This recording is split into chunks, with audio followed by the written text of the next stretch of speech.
There's a simple explanation for why cities have wide roads. Roads were widened to accommodate cars. As populations grew, engineers expanded infrastructure to match demand. It's a logical progression. Need arrives, construction follows. That's how cities work. That's how they've always worked. Except, some of the widest urban avenues in the world were laid out in the 1800s. Not the late 1800s, after railroads had already reshaped movement. Not after the first automobiles appeared in the 1890s. We're talking about mid-century. In some cases, early century. Boulevards stretching 80, 100, even 140 feet across, carved through city centers at a time when the dominant form of personal transportation was a horse, a cart, or a pair of boots. That's not a small mismatch. That's not a rounding error in the historical record. The scale of what was built, compared to what existed to fill it, that gap is worth sitting with for a moment. This video explores historical interpretations and unanswered questions found in existing records. It does not present definitive conclusions. To understand why this becomes interesting, you have to understand what wide roads actually cost. Cutting a 100-foot boulevard through an existing city is not a passive act. You are demolishing buildings. You are relocating populations. You are removing entire city blocks, sometimes dozens of them, to create empty space. Space that, at the time of construction, had almost nothing to fill it. No automobiles. No tram lines in many cases. No mechanized freight that required the clearance. Just width. Deliberate, engineered, expensive width. Haussmann's renovation of Paris is one of the most studied urban transformations in history. Beginning in the 1850s under Napoleon III, the city's medieval street network was torn apart and replaced with the grand boulevards we see today. The official explanation is well documented. Sanitation, crowd control, military access, modernization. And these explanations are supported by historical record. Haussmann himself wrote about them at length. But the dimensions. The Boulevard de Sébastopol, completed in 1858, runs 100 feet wide. The Boulevard Saint-Germain, similar. The Avenue de l'Opéra, broader still. These roads were completed before the automobile existed as a concept. Before the internal combustion engine had been demonstrated publicly. Before anyone designing these streets could have known, in any technical sense, that within 50 years, the entire width of these roads would be needed to manage vehicle traffic. The fit, in retrospect, is precise. That precision is what invites examination. Paris is not the only example. It is simply the most documented, which is why it appears first. But the moment you begin looking at 19th century city planning across different countries, different political systems, different economic contexts, you encounter the same feature, repeated. Vienna's Ringstrasse. Begun in 1857. A circular boulevard 186 feet wide. Not a single road but a continuous ring of massive avenues replacing the old city walls. The official explanation: imperial grandeur, military access, civic architecture. And again, the documentation supports this. The Habsburg court wanted a display of power. They built one. But 186 feet is a measurement that doesn't fully make sense in an era of horse-drawn carriages. A carriage is approximately 6 feet wide. Even accounting for two-directional traffic and generous spacing, you do not need 186 feet. You need perhaps 40. Perhaps 60 on the high end. The remainder, the extra 120 feet, was filled eventually. By trams. By automobiles. By the 20th century's demands on public space. But it was built first. The demand came after. This is where the question sharpens. Infrastructure built ahead of demand is not unusual in itself. Planners anticipate. Engineers overbuild for future use. These are standard practices, and historians point to them often when this subject is raised. The reasonable counterargument is that city planners in the 1800s were forward-thinking. They envisioned growth. They designed for populations that hadn't arrived yet. They anticipated commerce, migration, industrialization. And there is documented evidence of this forward-planning ethos in the writings of urban reformers throughout the 19th century. Except, forward planning for population growth is one thing. You build a road wide enough for more people, more carts, more trade. That's a scalar expansion of existing needs, more of the same thing, just bigger. But no city planner in 1855 was writing memos about automobile traffic. No engineer designing the Ringstrasse in 1857 was accounting for combustion engines. There was no concept to plan around. The technology did not exist, even theoretically, in the minds of the people making these decisions. So the question isn't whether they planned ahead. The question is, what were they planning for? The anomaly becomes sharper still when you look at where the widest roads appear. It isn't random. The widest 19th century urban avenues consistently appear in city centers.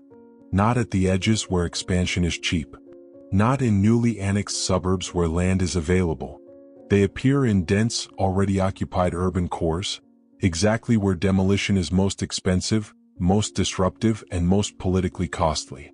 If you were overbuilt for uncertain future needs, the rational approach is to build wide around the city, leave room at the margins. Instead, the demolition went inward. The widest roads cut through the most established neighborhoods, replacing the oldest structures. The pattern, examined from an engineering and economic perspective, doesn't quite fit the logic of speculative planning. It fits, more precisely, the logic of replacement. Something old being made to accommodate something anticipated. Something anticipated that doesn't appear in any planning document, any engineering specification, any political memo of the era. That discrepancy doesn't resolve cleanly. And what makes it stranger, what keeps this question open, is that Paris, Vienna, and the cities examined so far represent only a narrow slice of where this pattern appears. Because by the mid-1800s, the same roads were being built somewhere else entirely. That is not a characterization. It is a demographic and infrastructural fact. Large portions of the American interior had not yet been settled by European descendants. Cities like Chicago were, in 1850, small trading posts. Detroit was a modest river town. Washington, D.C. had been officially established for less than 60 years. The country was young, underpopulated relative to its land mass, and, by any conventional measure, in no position to require monumental urban infrastructure. And yet, Washington, D.C. street plan, designed by Pierre Charles L'Enfant and formalized by 1792, includes avenues that run between 130 and 160 feet wide. Pennsylvania Avenue, the most famous, stretches 160 feet across. At the time of its design, the population of the entire federal district was approximately 3,000 people. 3,000 people. On roads wide enough to move armies. The standard explanation for Washington's dimensions is political symbolism. L'Enfant was designing a capital for a new republic, and he wanted that capital to project permanence, ambition, and democratic grandeur. He looked to European models, Versailles, Paris, Rome, and applied their scale to American soil. The avenues weren't built for current use. They were built for what America intended to become. This is a coherent explanation. It is supported by L'Enfant's own correspondence.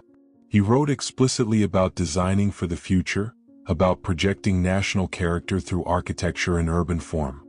But the precision of that future projection remains uncomfortable. Washington, D.C.'s 160-foot avenues are not slightly oversized for their era.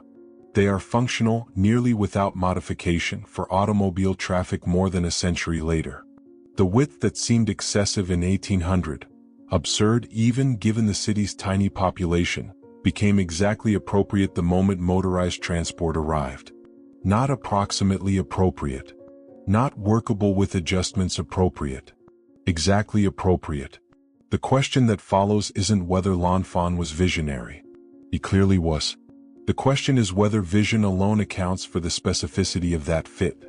Chicago's development sharpens the pattern in a different way. By the 1850s, Chicago was growing rapidly as a rail hub, but its street grid, established in the 1830s, had already been laid out with thoroughfares far wider than the city's early population required. After the Great Fire of 1871 destroyed much of the city, the rebuilding effort produced some of the widest commercial streets in North America. Michigan Avenue, reconstructed in the post-fire period, runs to widths that, once again, seemed excessive for their moment and became essential within 40 years. What's notable about Chicago isn't just the width. It's the system. The road network wasn't a collection of individually wide roads. It was a coordinated grid, wide arterials connecting to wide cross streets, intersections designed with turning radii that, in 1870, no existing vehicle required. The geometry of the intersections suggests the designers were accounting for something with a larger turning radius than a horse-drawn carriage. Engineers today would recognize the intersection geometry as appropriate for early automotive traffic. In 1870, that vehicle did not exist. Move across the Atlantic, and the British examples introduce a different texture to the same pattern. London's situation is complicated by its age. The city's core medieval street network, narrow, winding, organic, was never fully replaced in the same way Paris was. But the new roads built during the Victorian era tell a different story. Shaftesbury Avenue, cut through the Soho slums between 1877 and 1886, runs consistently wide through what had been some of London's densest housing. Charing Cross Road, created in the same period, follows a similar logic. Northumberland Avenue, opened in 1876, is 100 feet across, connecting Trafalgar Square to the embankment through what had been tightly packed urban fabric. The official rationale: slum clearance, traffic relief, sanitation improvement. All documented, all politically motivated, all consistent with the reforming spirit of Victorian urban planning. But the scale of Northumberland Avenue in 1876 is notable. The road was built to connect 2 points separated by a short distance, through a neighborhood that, even accounting for its demolition, was not a major traffic corridor. Its width, at 100 feet, was greater than the Victorian traffic it initially served required. Within 30 years, it was carrying motorized vehicles for which it turned out to be almost precisely suited. Taken individually, each of these cases has a satisfying official explanation. Paris: imperial ambition and sanitation reform. Vienna: Habsburg grandeur and military access. Washington: Republican symbolism and visionary planning. Chicago: post-fire modernization and commercial expansion. London: Victorian slum clearance and sanitation. Each explanation is documented. Each is argued by credible historians. None of them are fabricated. But look at them together, from above, as a pattern rather than a collection of individual events, and something shifts. 5 cities, different countries, different political systems, different economic conditions, different stated motivations, all producing, across roughly the same 50-year window in the 19th century, urban road networks that were measurably oversized for their era and measurably appropriate for an era that wouldn't arrive for another 30 to 50 years. That consistency across difference is what makes this a pattern rather than a coincidence.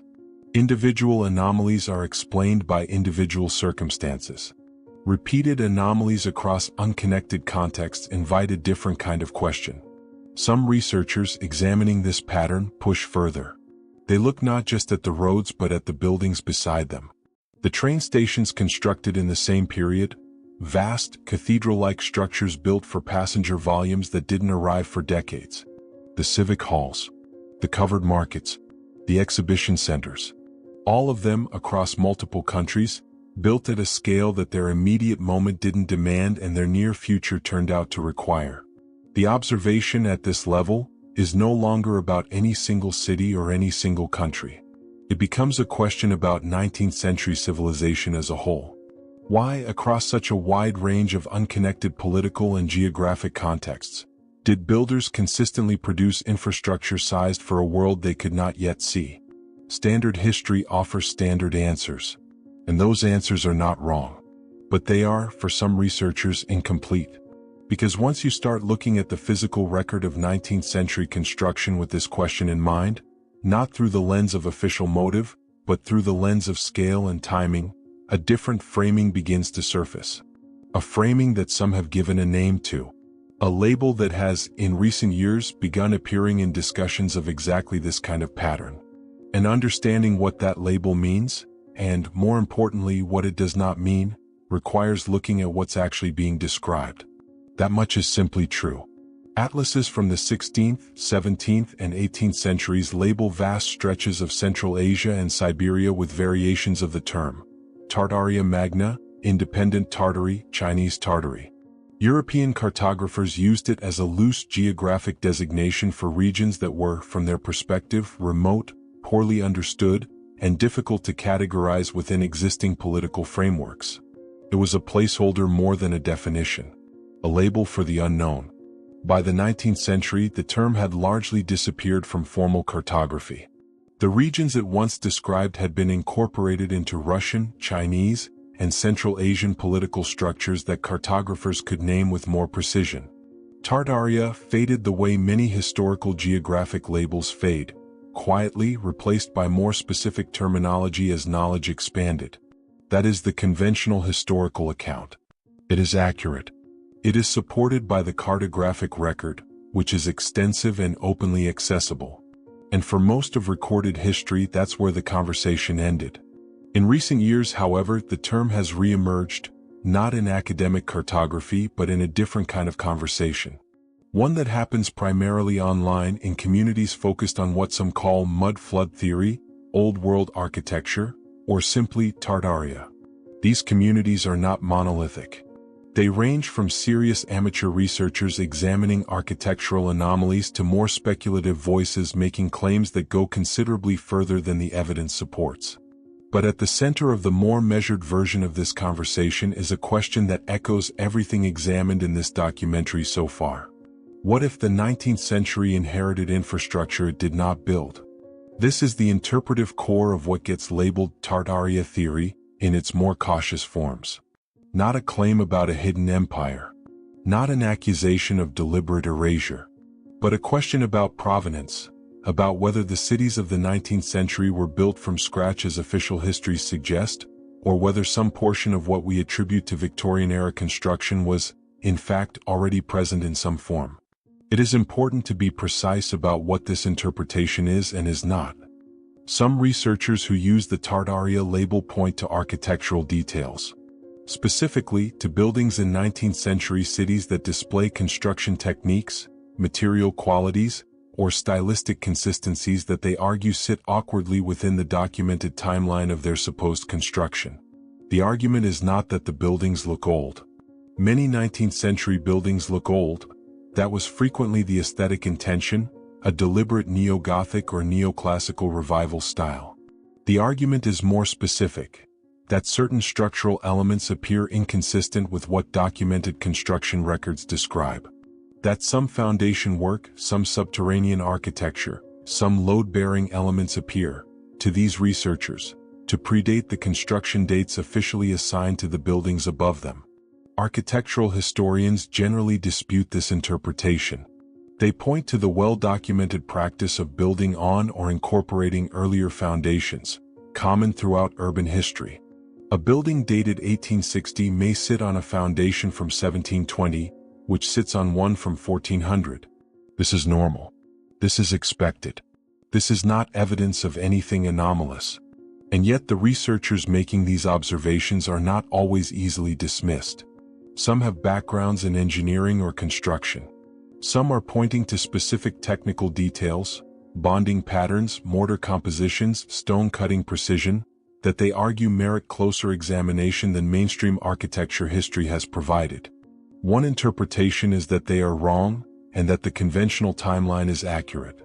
Another interpretation is that they are identifying real anomalies whose explanation is mundane and already known to specialists, but not widely communicated. A third interpretation, the one associated most directly with Tartaria theory, is that the anomalies point to something not yet formally accounted for.